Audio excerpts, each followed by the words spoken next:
Patty Reber with the DC Public Library, and I'm here with Nick Bertozzi.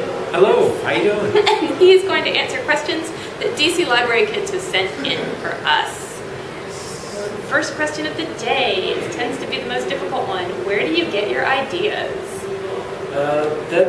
From other comics, from movies, from. Oh my God, that's a tough question. From the air mostly. No, I like to ask people questions. I like to ask people their grandparents' first names. And then I get a crazy story about somebody named Edna or Hillary no, Hillary's a modern name, isn't it? So somebody like Edna or Hilton or Ethel. And then usually there's a good story that goes along with that. So I'm able to pull some ideas out of that conversation. Okay, excellent. So the other one is, before you started drawing comics, what did you draw? How did you get into this? How did you start drawing? I used to make my own comic books when I was a little kid. When I was 9 years old, I loved superhero comics. I loved the X-Men. I loved Spider-Man, of course. You know, yeah, right. The standards. And I also read Classics Illustrated comics that my father would give me. So the Three Musketeers in comics format. And I also read Tintin, a lot of Tintin. So I was influenced to make my own comics by those. First it was just copying, coming up with superheroes that were just a pale imitation of Spider-Man, Arachnid Man or something like that. You start that way, and then gradually you keep doing them. And I got addicted to it. I couldn't stop making comic books. From ages 9 to 15, I made about 80 comic books. Mostly in superhero vein, science fiction, but I just had this drive to just complete them. It wasn't even that I wanted to reread them or show them to anybody. I just wanted a stack of them. It was this weird obsession. Well, it seems to have paid off. Yeah. All right. A good obsession. There are such things. Yeah. How do you fit all of the words in the bubbles? Oh, this is a question I can answer really well. So I teach at the School of Visual Arts, and yes, you can get a college degree in cartooning. And one of the teachers I taught with gave me a really good idea for a good method of making sure there's enough space in the word balloons, and making sure for the words. So what he said is, you have a chunk of words like this, a chunk of text, and then you put an O here, an O here, an O here, an O here, on this side. And then touching the outside of that O, you draw the circle around that. And then you have nice space around the words. You need a lot of space around the words because it makes people want to read them. If you have no space around your words in your word balloon, it gets claustrophobic, a little tight. Nobody wants to read it. I'm not kidding about that. The more space, the better. The more space, the better. All right, the other question I get a lot is, the question is, do you have to draw in squares? I think what they mean is, do you have to draw in panels, that kind of classic way you see stuff? No, absolutely not. No. But I would say that if you're trying to learn how to make cartoons, if you do regular shaped boxes, regular squares, if you do 6 panels per page, you do one top tier of 2, another middle tier of 2, and a bottom tier of 2 panels. They're all equally spaced. It's really easy to concentrate then on what's inside the panels. Because if you're trying to figure out, I'm going to do a diagonal panel or I'm going to do a swoosh panel, then you're having to fit all your drawing into this odd-shaped panel. You're not thinking about the composition in each panel. And that's really important to learn first. And then, once you figure that out, once you figure your composition within a panel, then, and only then, can you go make diagonal panels. Good to know.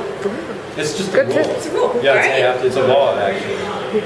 How do you come up with your characters and how they look? Oh, that's a good question. Who asked that question? Did it say? I actually don't have a name for that Okay. question. Right? I know, she gave me names for the question. other people, but... I would say look at the character. Ooh, that's going to take me a second. Well, I do a lot of historical comics, right? Okay. So the look of the character is often, it has to be what the character looked like back then, and just a more economical version of that. So when you're drawing the fringe on Lewis and Clark's buckskin jacket is deerskin jacket, so it's all made out of leather. You don't have to draw every single little tassel on the buckskin jacket. You can just draw 3 or 4 lines, and as long as they're evenly spaced apart, and as long as they're equally spaced, people will read them as buckskin. They'll read them as buckskin tassels. So when you're drawing buttons on somebody's jacket, you don't need to draw every single button. You can kind of economize and get rid of a couple of them. So it looks sharp and it looks clean. Then people can read it much more easily. That sort of goes along with, we have one for how do you make the suits. What's your favorite color? Green. Everybody likes green the best, right? Well, I don't know. I like blue. No, green. Blue is clearly superior. Oh, no. We took a poll, it'd be 99% green, 1% blue. We're wearing blue now. It's the law. I think that is not true. This is odd. 2 children sent this question in. Do you own a cat? I do. Her name is Oni Baba. And we got her when she was a kitten. We named her Oni Baba after this great movie, this Japanese movie. It's about an old hag woman and who lives in the swamp. And I don't know, we like saying the word Oni. And she grew into her name, unfortunately. So we cursed her. Poor thing. One of our children would know how long does it take to write a comic? Because he has asked this question of novelists, and the answer he got back was many, many months. And so he wants to know how long it takes to write a comic book.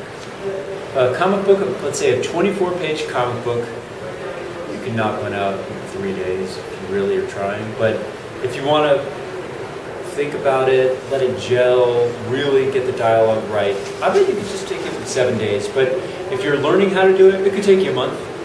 But if you want to do a graphic novel, let's say I do a lot of graphic novels, 120 pages. For me, writing a 120-page graphic novel takes 2 months. And because I've got it down to a science. It used to be 3 or 4 months. I've cut it down to 2 because I love plot. I don't like the fancy word. I don't like them fancy words. It's got to be plot, plot, plot. And it's just going to move along at this incredibly fast pace. So ask yourself these 3 questions when you're writing your story. What does your main character want? And I don't mean what do they want for breakfast. I mean, do they want to save the city or not? Yes, let's say they want to save the city. What stops your main character from getting what they want? She's fighting the Joker, and the Joker wants to destroy the city. Number 3, what irrevocable choice must your main character make? So Spider-Man, sitting on the Brooklyn Bridge, and the Joker is telling him, you can save save this city, or you can save this school bus full of kids. So I'm going to blow up one of them. And what does Spider-Man do in that position every time? He always saves the kids first, right? He's heroic. That's how he starts story. That's my little storytelling nutshell. You've already answered this question, but we'll ask anyway. Do you have any good advice? Because you've given a lot of good advice during this one. Anything in particular? If you want to be a cartoonist, it's going to take you at least 10 years to get good. And that seems like a long, long time. But it'll go fast after you hit 18 or 19. It'll start zipping right along. In 10 years, it'll seem like nothing. So what you want to do is you want to get it. If you have that desire to be a cartoonist, that means you're one of those kids who's drawing all the time and just can't help it. You look at your notebook, your school notebooks, and they're filled with doodles. Chances are you're some kind of artist. And give it 10 years. Don't give up for 10 years. That being said, don't starve.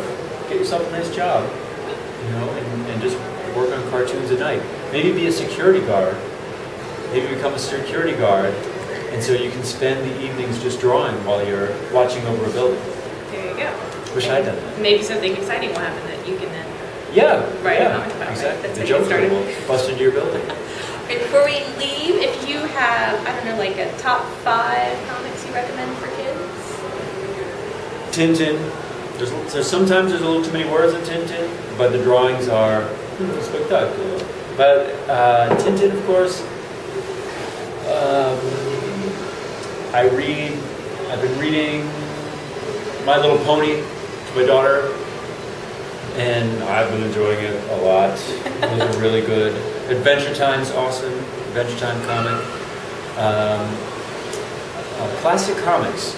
You might think these are crazy, but there's these old comics from way before you were born, and you can find them in back issue bins in comic shops for not too much money. You can spend $5-10 and get 3 or 4 of them, and they're long. They're like 50 pages, and it'll take you a while to read. You get a lot of reading value out of it. So I hope that answers the question. All right, it is. Thank you so much for taking time to sit down with me. Thank you.